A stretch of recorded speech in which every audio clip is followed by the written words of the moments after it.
안녕하세요. 이제 환갑을 바라보는 아줌마입니다. 남편은 일찌감치 췌장암에 걸려 먼저 떠나보낸 지도 벌써 20년이 넘었네요. 남편이 떠난 후에 남겨진 딸과 아들을 저 혼자 키워내야 했어요. 초등학생이었던 아들과 중학생이었던 딸을 키우려면 돈이 생각보다 많이 들더라고요. 아이들 기죽이지 않으려 더 잘 입히고 더 잘 먹여가며 키웠습니다. 특히 아들은 어렸을 때부터 남들보다 조금 더딘 부분이 있어 걱정이었어요. 아들은 걷고 뛰는 건 남들보다 빨랐는데 말이 유독 늦게 트이더라고요. 간신히 숫자와 한글을 다 익히고 초등학교에 들어갔는데 초등학교 1학년 수업조차 제대로 따라오지 못한다는 담임선생님의 말에 걱정이 돼서 아들을 데리고 병원에 가봤습니다. 그때 알게 되었어요. 저희 아들이 다른 아이들보다 지능이 조금 낮다는 걸요. 지체장애 판단을 받을 정도는 아니었지만 일상생활에서 상황 판단이 느려서 다른 친구들에게 놀림당하는 일이 생길 수도 있으니 아이가 기죽지 않도록 부모님의 역할이 중요하다는 말을 해주셨거든요. 그래서 아들은 더 좋은 것만 주려고 했었는데 아들이 중학교에 들어가는 해에 저희 남편이 그만 암에 걸려 세상을 떠났어요. 한참 사춘기에 철없이 말을 내뱉는 아이들 사이에서 아들은 아빠도 없고 멍청하다고 반 아이들이 자기를 무시한다며 엄청나게 스트레스를 받았습니다. 그래서 그때마다 다른 지역들로 옮겨가며 전학을 시켰어요. 그때마다 새로 사입혀야 하는 교복 비용들도 감당하기 조금 버거웠죠. 그래도 아들은 무사히 고등학교까지도 졸업을 했습니다. 비록 성적은 좋지 못했지만요. 근처 전문대까지는 갈 수 있는 성적이었지만 아들이 먼저 자기는 대학이 아니라 일해서 돈을 벌고 싶다고 나섰습니다. 그동안 학교에서 또래 아이들에게 놀림당했던 경험이 많다 보니 아무래도 또래들이 모여있는 곳을 가기가 꺼려졌었나 봐요. 그래서 저와 딸이 발벗고 나서서 취직 자리를 알아봐 주었습니다.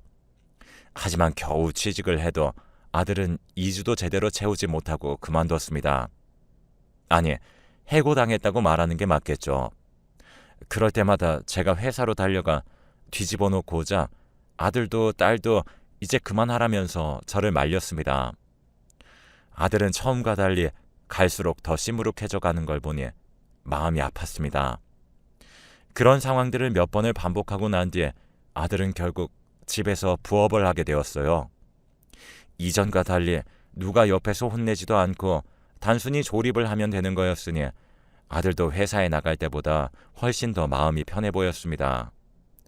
그래도 평생을 일만 하고 살게 할 수는 없는 노릇이었습니다. 이것만으로 아들이 생계를 이어나가기엔 벅찼어요. 그렇다고 장애 판정을 받지는 않아 나라에서 지원받는 것도 어려웠습니다. 저도 언젠가 나이가 들어 세상을 뜰 테고 딸에게 모든 부담을 넘겨줄 수는 없었어요. 그래서 아들을 데리고 병원으로 향했습니다. 아들이 혼자서도 사회생활을 할 수 있는 정도로만 만들 수 있다면 제 돈은 억만금을 가져다 줄 수도 있었어요. 병원에 갔더니 다행히 아들이 지금보다 훨씬 나아질 방법이 있다고 했습니다. 아들이 성인 ADHD가 심한 편이라면서 이것만 제대로 치료해 주어도 지금보다 훨씬 상태가 호전될 거라면서 약물 치료부터 시작했습니다. 거기에서 저는 희망을 찾았고 그 이후로 3년을 넘게 치료해 왔습니다. 3년쯤 지나니 아들 상태도 많이 차분해지고 이제는 약도 거의 필요 없어졌어요. 일반적인 사회생활에도 무리가 없을 거라는 의사 선생님의 말씀에 안도했었습니다. 이제는 제가 없어도 아들이 잘 살 수 있겠다는 안도감이었죠. 그 이후 아들은 한 달에 한 번 정도만 병원에 가서 상담을 하고 왔을 뿐 별다른 이상도 없었습니다. 거기다가 혼자서 공장에도 취직했죠. 그러면서 일을 마치면 꼭 동네 복지관에 들려 시간을 보내다 왔습니다. 전부터 다니던 복지관이었는데 이제 자기도 멋진 사람이 되었다는 걸 보여주고 싶어 매번 그곳에서 한참을 놀다가 오는 것이었습니다. 이제는 가지 말라고 몇 번이나 말렸지만 아들은 제 말을 듣지 않았죠. 그렇게 일을 시작한 지 2달이 지났을 무렵이었어요. 아들이 대뜸 자기도 이제 돈을 많이 벌고 있으니 결혼을 하겠다고 나섰습니다. 그 이야기를 듣고 저는 그저 장난스럽게 결혼을 하면 누구랑 할 거냐면서 넌지시 물어봤어요. 그런데 아들의 입에서 뜻밖의 인물이 튀어나왔습니다. 저는 기껏해야 엄마랑 결혼할 거야 라는 말이 나오겠거니 했었는데 전에도 엄마가 최고라며 매번 엄마랑 결혼해야겠다고 말했었거든요. 하지만 이번에는 달랐습니다. 아들의 입에서 나온 이름은 아들이 매번 들리던 복지관에서 일하는 복지사 선생님이었어요. 저는 갑자기 그게 무슨 말도 안 되는 소리냐면서 그분이 왜 너를 만나냐고 했지만 아들은 의기양양하게 만난 지 반년째라며 결혼하기로 약속했다고 말하더군요. 저와는 어안이 벙벙하여 진짜냐는 말만 되풀이했습니다. 그러자 아들이 어디론가 전화를 걸어 저에게 바꿔주었습니다. 어머님 안녕하세요. 저 복지관의 윤미영입니다. 저랑 상수씨 정말로 사귀는 거 맞아요. 제가 한번 찾아뵐게요. 언제 시간 괜찮으세요? 전화에서 흘러나오는 소리에 홀린 듯이 약속을 잡고 그날이 되기만을 기다렸습니다. 약속한 전날 밤에 너무 떨려서 잠도 못 잤어요. 사실 아들의 상태를 알고 난 이후로 아들이 남들과 같은 평범한 삶을 살아간다면 좋을 테지만 그게 어려울 걸 아니까 매번 그런 욕심을 버리자고 생각했었거든요. 그런데 사회복지사 선생님과 그렇게 만난다고 하니 믿기 어려웠습니다. 약속한 장소에서 복지사 선생님을 만나자 늘 그렇듯 인자한 미소를 머금고서는 저에게 차분하게 설명해 주었습니다. 어머니, 상수씨 일반인이랑 다를 바 없어요. 어머님이 제일 잘하시잖아요.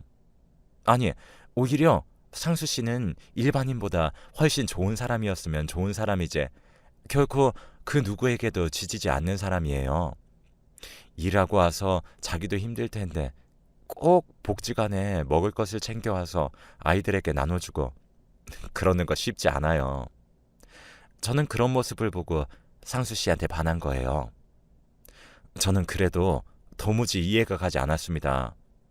제가 아무런 말도 없이 여전히 이해가 가지 않는다는 표정을 짓고 있자 복지사 선생님은 이번엔 조금 더 크게 웃음을 내보이며 말했습니다.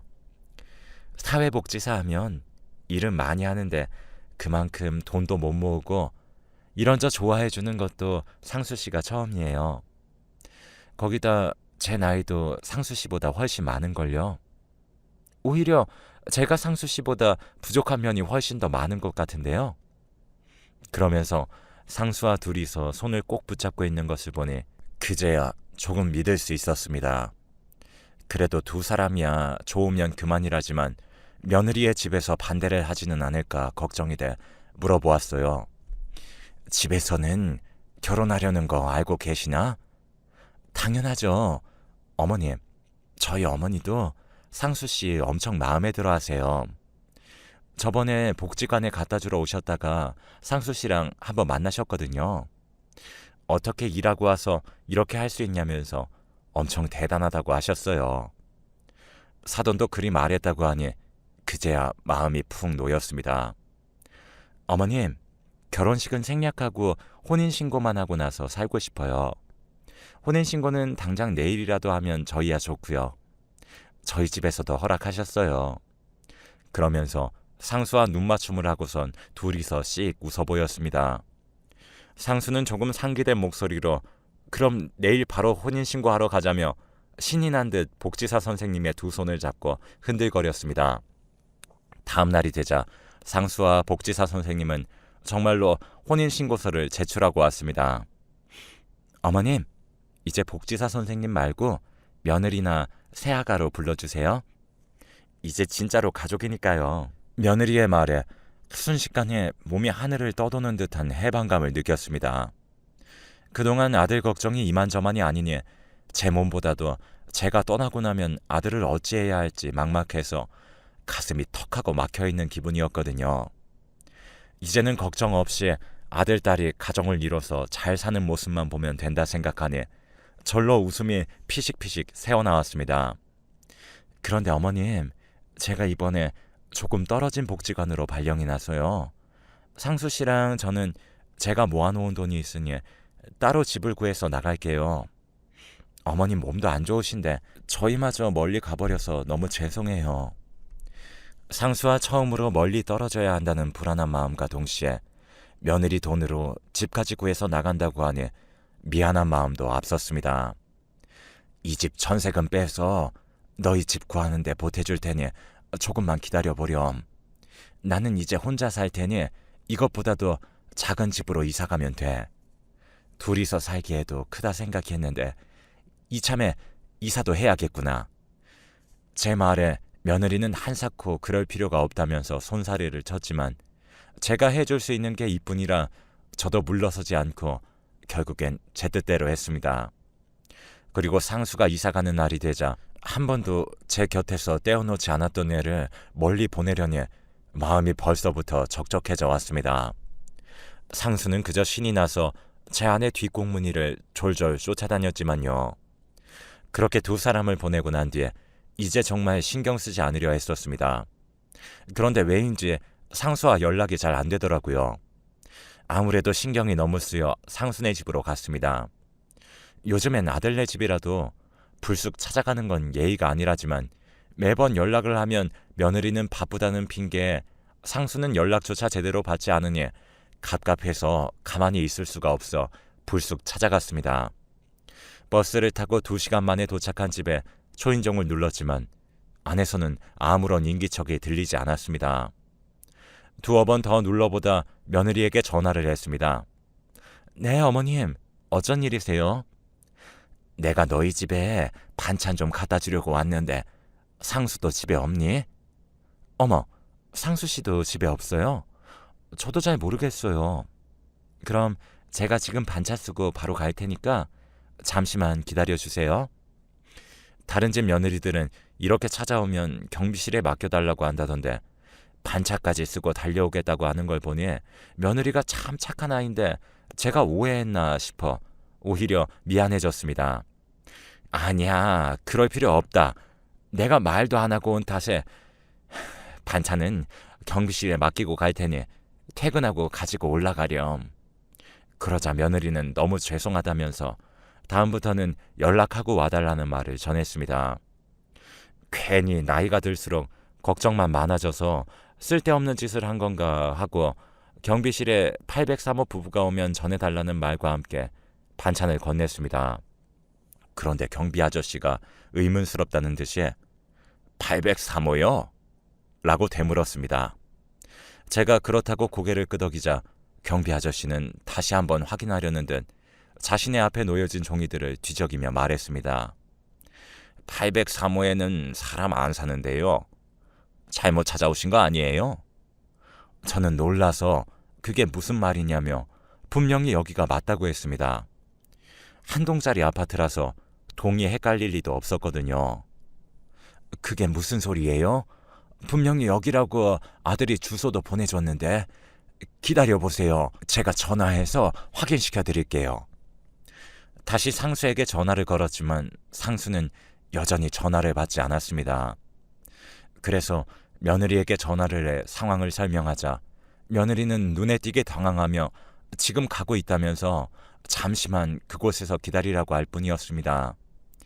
경비 아저씨는 정 못 믿겠으면 직접 올라가서 같이 확인해보자며 마스터키를 챙겨 들고서는 저를 잡아 끌었습니다. 저도 제가 당연히 맞다는 생각에 올라가서 확인해보자고 했어요. 그런데 올라가서 보니 정말 경비 아저씨 말대로 그곳은 빈집이었습니다. 누가 봐도 사람이 산 흔적이 남아있지 않았어요. 그러던 와중에 며느리가 헐레벌떡 엘리베이터에서 내렸습니다. 어머님, 거기 계시라니까 왜 여기까지 올라오셨어요? 지금 내가 올라온 게 문제가 아니라 너희가 집 이사했니? 아, 네네, 맞아요. 일주일 전에 이사했는데 제가 말씀드리는 걸 깜빡했네요. 그럼 이사한 집으로 가자. 여기 반찬들 밖에 너무 오래 놔둬서 상하겠다. 며느리는 무거우니 자기가 집에 내려놓고 올 테니 근처 카페에서 쉬고 계시라는 말만 반복했습니다. 그래도 저는 여기까지 온 김에 아들도 보고 가야겠다는 생각이 들어 상수에게 다시 전화를 걸었어요. 반찬이 무거우니 상수가 와서 드는 편이 낫겠다 싶었어요. 그런데 이상하게 상수는 여전히 전화를 받지 않고 상수에게 전화를 걸 때마다 며느리의 가방에서 진동이 울리는 겁니다. 몇 번씩이나 제가 전화를 거는 타이밍과 진동이 울리는 타이밍이 딱 맞아 떨어졌어요. 며느리의 가방을 낚아채서 속 내용물을 뒤졌습니다. 그러니 떡하니 상수의 휴대폰이 나오더라고요. 그때부터 예감이 너무 불길해졌습니다. 몇 번의 상황이 있었지만 아닐 거라고 생각하고 넘겼는데 혹시나 상수를 어찌한 걸까 싶어 버럭 소리를 지르며 정신 나간 사람 마냥 상수는 어디 있냐며 소리를 지르니 며느리는 저를 진정시키고 그제야 집에 있으니 집으로 가자며 저를 자신의 차에 태웠습니다. 가는 동안 며느리는 계속 이사한 집에 아직 정리가 덜 돼서 어머님에게 보여드리기 부끄러워서 그랬다며 전화기는 상수가 아침에 실수로 집어넣은 것 같다고 오해라면서 찬찬히 설명해 주었습니다. 가는 동안 그래도 흥분이 가라앉아 내릴 때쯤에 미안하다며 오히려 제가 사과했죠. 집에 가니 정말로 상수가 있긴 했습니다. 잘 챙겨 먹고 있었는지 오히려 더 건강해 보였습니다. 그래서 제가 단단히 오해했구나 싶었죠. 오랜만에 저를 만난 상수는 달려와 저에게 폭삭 안겼습니다. 덩치도 큰 녀석이 다시 아이처럼 구는 모습을 보니 코끝이 절로 찡해졌습니다. 그리고 집을 둘러보니 조금 엉망이긴 하더라고요. 짐도 여기저기 덜 풀려 있기도 했고요. 그래서 짐 정리를 도와줘야겠다는 생각에 가장 커다란 박스부터 정리하려고 했습니다. 근데 위에 있는 짐을 덜어내던 도중에 박스가 덜컥하고 흔들리는 겁니다. 뭔가 이상하다 싶어 한 번에 뭉텅이로 옷가지며 자질구레한 것들을 꺼냈는데 가장 아래에서 누가 봐도 병색이 깊은 병원복을 입은 한 남자가 있었습니다. 너무 놀라 제가 소리를 지르니 상수는 제 손을 잡고 집을 뛰쳐나왔어요. 물론 뒤에서는 며느리가 어딜 가는 거냐며 소리를 지르며 쫓아왔습니다. 하지만 상수는 뒤도 돌아보지 않고 얼른 도망쳐야 한다며 한참을 뛰었어요. 며느리가 보이지 않을 무렵쯤 상수도 다리에 힘이 풀렸는지 그 자리에서 주저앉아 엉엉 울며 미안하다면서 이제 우리는 죽을 거라고 했습니다. 놀라서 제가 그게 무슨 소리냐 했더니 상수는 엉엉 울면서 설명해 줬습니다. 그 여자랑 결혼한 후에 병원에 가서 엄청 아픈 검사들도 받고 검사를 받은 후부터는 먹는 것 하나하나 정해준 것만 먹게 하면서 운동도 강제로 시키면서 몸을 엄청 건강하게 만들어줬다는 겁니다.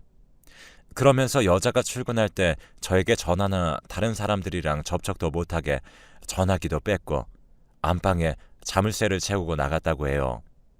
그 이야기를 듣고 의아해진 제가 그게 무슨 소리냐며 그럼 아까는 어떻게 밖에 나와 있었던 거냐고 묻자 방금은 무서운 아저씨가 와서 방문 열어주고 곧 엄마가 올 텐데 아무 일 없었던 척하라면서 지금까지 있었던 일을 말하면 엄마도 자기도 어떻게든 죽여버리겠다고 했답니다. 자기가 바로 옆에서 듣고 있을 테니 허튼 소리 하기만 하라며 으름장을 놓으면서 말이죠.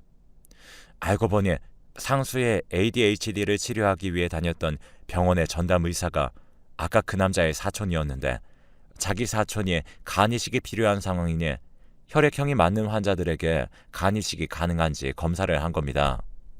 그러던 중에 저희 상수가 간 기증에 적합하다고 나왔고 그때부터 그 여자가 상수에게 의도적으로 먼저 접근한 것이었습니다. 자기 남편을 위해서요.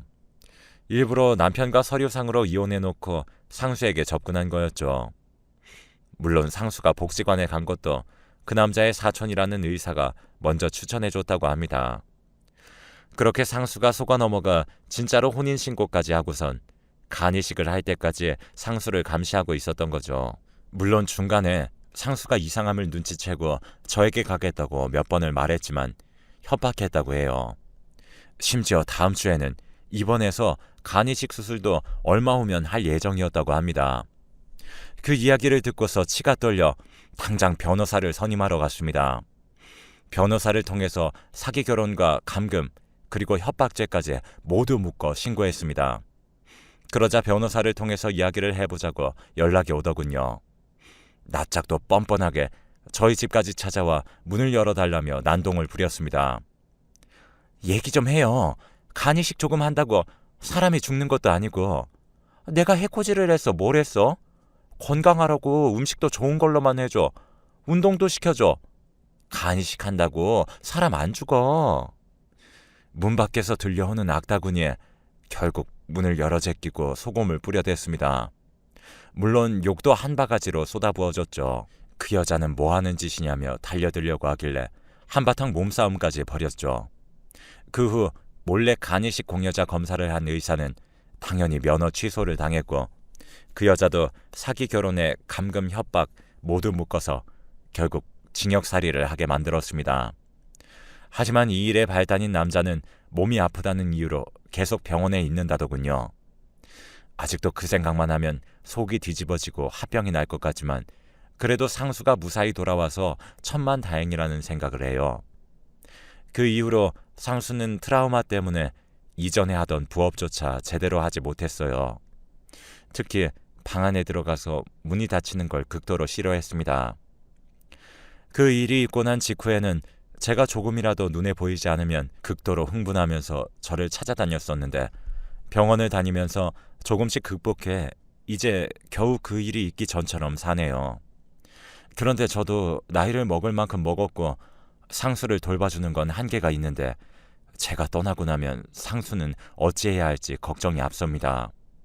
그리고 혹여나 그 여자가 징역을 다 살고 나와서 상수한테 해코지라도 할까 두렵기도 하고요. 그런 사람들은 당연히 평생을 교도소에서 살아야 하는 것 아닌가요?